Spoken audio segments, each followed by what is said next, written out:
जदयू के विशेष राज्य की मांग के मायने समझिए। तेजस्वी को चुप कराने की तैयारी या मोदी पर दबाव बनाने की कोशिश।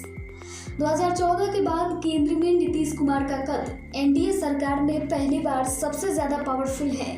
ये नीतीश भी जानते हैं और नरेंद्र मोदी भी। सरकार के शपथ ग्रहण के बाद पहली बार जदयू की सबसे बड़ी बैठक यानी कि राष्ट्रीय कार्यकारिणी दिल्ली में हुई और इसमें बिहार को विशेष राज्य का दर्जा देने, जातीय आरक्षण के लिए सुप्रीम कोर्ट जाने और आरक्षण को 9वीं अनुसूची में शामिल करने की मांग को उठाकर नीतीश कुमार ने साफ कर दिया है कि वे अपने पुराने एजेंडे से पीछे नहीं हटने वाले हैं। नीतीश कुमार पिछले 15 सालों से बिहार को विशेष राज्य का दर्जा देने की मांग करते आ रहे हैं। केंद्र में एनडीए की सरकार बनते ही नेता प्रतिपक्ष तेजस्वी यादव लगातार नीतीश कुमार पर हमलावर है कि अब वे बिहार को विशेष राज्य का दर्जा दिलवा दे। ऐसे में विधानसभा चुनाव से 1.5 साल पहले नीतीश कुमार ने विशेष राज्य का दर्जा देने की मांग उठाकर तेजस्वी यादव को जवाब तो दिया ही, साथ ही केंद्र में सरकार पर भी दबाव बनाने की शुरुआत कर दी है। राज्यों को मिलने वाला स्पेशल स्टेटस क्या है? बिहार में सालों से इसकी मांग आखिर क्यों हो रही है? क्या बीजेपी नीतीश कुमार और चंद्रबाबू नायडू की इस मांग को मानेगी? आगे ऐसे ही 5 जरूरी सवालों के जवाब जानेंगे।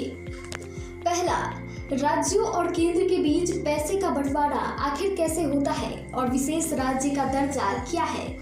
केंद्र सरकार और राज्य की सरकारों की कमाई मुख्य रूप से कई तरह के टैक्स के जरिए होती है। संघ सूची में defence, income tax, custom duty, विदेश से सामान आयात करने पर लगने वाला टैक्स, रेलवे जैसे विषय हैं। इनसे जुड़े मामलों में टैक्स की दरें तय करना केंद्र का अधिकार होता है। वहीं राज्य सूची के विषय जैसे कि व्यापार, उद्योग, जंगल आदि के मामलों में राज्य सरकारें टैक्स तय करती हैं, जबकि समवर्ती सूची के विषय बिजली, स्टाम्प ड्यूटी आदि को लेकर टैक्स लगाने का अधिकार राज्य और केंद्र सरकार दोनों को होता है।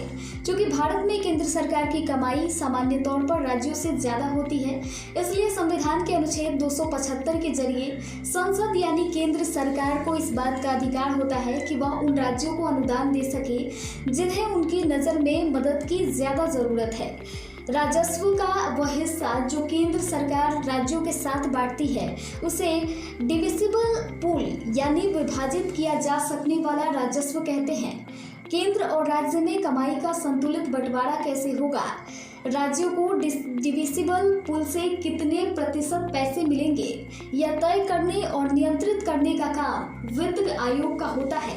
राज्य के संविधान में किसी राज्य को दूसरे राज्यों की तुलना में स्पेशल दर्जा या कोई विशेष लाभ देने का प्रावधान नहीं है।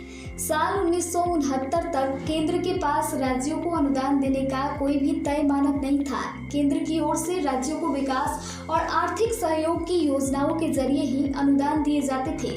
साल 1969 में भारत के 5वें वित्त आयोग ने आर्थिक और भौगोलिक दिक्कतों का सामना करने वाले राज्यों को विकास में मदद के लिए विशेष राज्य का दर्जा देने की शुरुआत की।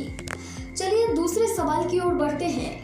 आखिर विशेष राज्य का दर्जा पाने वाले राज्यों को क्या क्या फायदे मिलते हैं? SCS यानी विशेष दर्जा प्राप्त राज्यों को गॉडगिल मुखर्जी फॉर्मूले के आधार पर अनुदान मिलता था। इस फॉर्मूले के तहत तय किया गया कि केंद्र से राज्यों को जो भी मदद दी जाती है उसका 30% हिस्सा स्पेशल कैटेगरी स्टेटस वाले राज्यों को दिया जाएगा। बाकी बचे सामान्य श्रेणी वाले राज्यों को केंद्र की आर्थिक मदद का 70% हिस्सा दिया जाएगा। हालांकि 2015 से शुरू हुए 14वें वित्त आयोग का कहना था कि स्पेशल कैटेगरी स्टेटस केंद्र के संसाधनों पर बोझ है। 14वें और उसके बाद 15वें वित्त आयोग की सिफारिशों के बाद विशेष दर्जा पाए राज्यों को केंद्र से दी जाने वाली मदद डिविजिबल पूल के टैक्स डिवॉल्यूशन को बढ़ाकर पूरी की जाती है। माने 14वें वित्त आयोग का कहना था कि राज्यों को जो भी मदद देनी है वह उन्हें मिलने वाले राजस्व की हिस्सेदारी बढ़ाकर पूरी कर दी जाए। इसे ऐसे समझिए कि 13वें वित्त आयोग के अनुसार केंद्र की टैक्स से होने वाली कमाई का 32% हिस्सा राज्यों को दिया जाता था, लेकिन 14वें वित्त आयोग के आने के बाद उसे 10% बढ़ाकर 42% तक कर दिया गया। इसके बाद विशेष दर्जा पाए राज्यों को मदद देने के लिए गॉडगिल मुखर्जी के पुराने फॉर्मूले वाली प्रणाली को समाप्त कर दिया गया।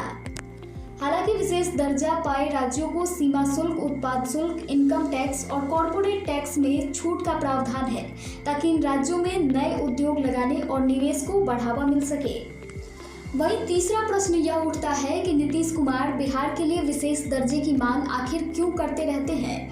बिहार की स्पेशल कैटेगरी स्टेटस मांग नई नहीं है। 2005 में जब नीतीश कुमार पहली बार बिहार के सीएम बने, तब उनका कहना था कि झारखंड के अलग होने के बाद बिहार एक पिछड़ा और गरीब राज्य बनकर रह गया है। उसके बाद से लगातार नीतीश बिहार के लिए विशेष राज्य के दर्जे की मांग करते आ रहे हैं। 2009 के लोकसभा चुनाव के पहले नीतीश ने कहा था कि एनडीए और यूपीए में से जो भी बिहार को विशेष राज्य का दर्जा देने के लिए तैयार होगा, हम उसका समर्थन करेंगे। बीते साल अक्टूबर में जब बिहार की नीतीश सरकार ने जातिगत जनगणना के आंकड़े जारी किए, तब भी विशेष दर्जे की मांग दोहराई गई। 24 जनवरी 2024 को कर्पूरी ठाकुर की जयंती के मौके पर नीतीश ने कहा कि बिहार की तरक्की के लिए विशेष दर्जा दिए जाने की जरूरत है।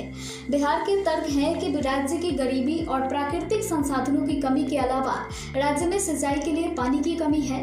राज्य के उत्तरी इलाके में नियमित बाढ़ और दक्षिणी हिस्से में सूखे की समस्या रहती है। आंध्र प्रदेश की तरह बिहार का कहना है कि राज्य के बंटवारे के चलते उद्योगों को झारखंड में भेज दिया गया, जिससे बिहार में रोजगार की कमी हो गई।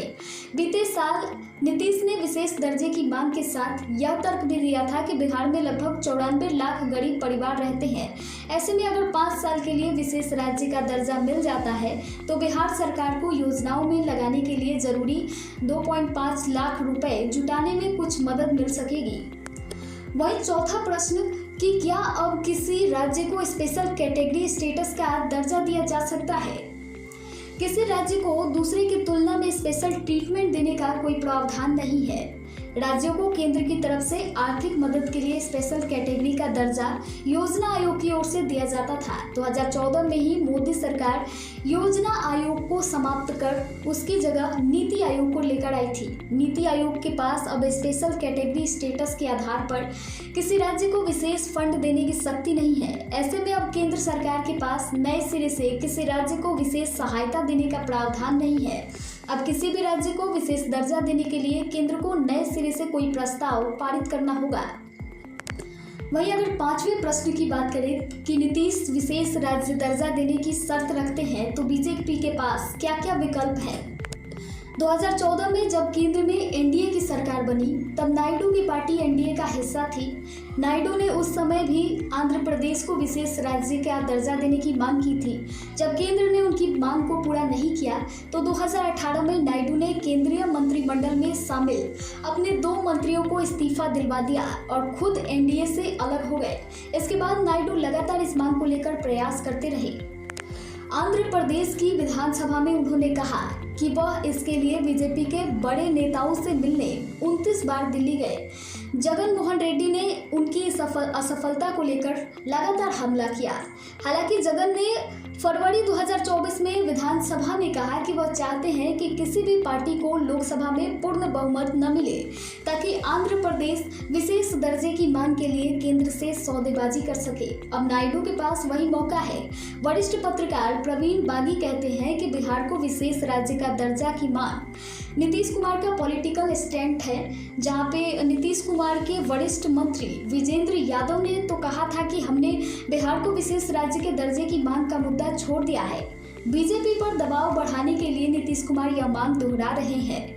विशेष राज्य का दर्जा की मांग मरे हुए घोड़ों की तरह है, जिसे कितना भी खड़ा कीजिएगा घोड़ा दौड़ेगा नहीं। अपनी 70 वर्षों की विफलता को विशेष राज्य का दर्जा की मांग कर झांपना चाहते हैं नीतीश कुमार। बिहार में पलायन जारी है।